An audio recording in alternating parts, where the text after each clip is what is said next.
Samantala sa iba pa pong balita, nagsagawa naman po ngayon ng necrological services ang Senado para sa yumaong senador na si Juan Flavier. Pangungunahan po ni Senate President Franklin Drilon ang pagbibigay pugay sa mga naging kontribusyon ng dating senador, partikular ang kanyang mga nagawang batas sa kalusugan at kampanya laban sa korupsyon. Ang detalye mula sa aming kasamang si Sam Ramirez, mag-uulat mula sa Senado live via phone patch.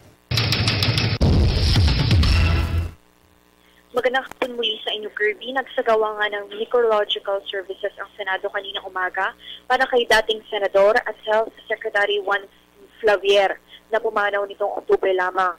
Pinangunahan ni Senate President Franklin Drilon ang mga mambabatas na sumalubong sa labi ni Flavier sa entrada ng Senate Building dito sa May Pasay City.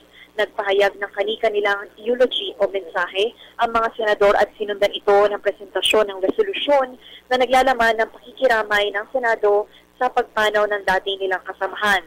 Mula ng pumanaw sa Flavier ay naka-half-mast na ang bandila ng bansa sa tanggapan ng Senado bilang tanda ng pagluluksa nito.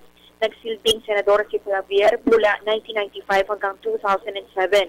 Siya ay nakadalawang termino. Ilan lamang sa mga batas na kanyang nilagda at nag-sponsor ay yung Indigenous Peoples' Rights Act, Clean Air Act, Anti-Money Laundering Law, at kilala din si Flavier bilang isang reproductive health advocate. Pumanaw si Flavier noong October 30 sa edad na 79 dahil sa pneumonia.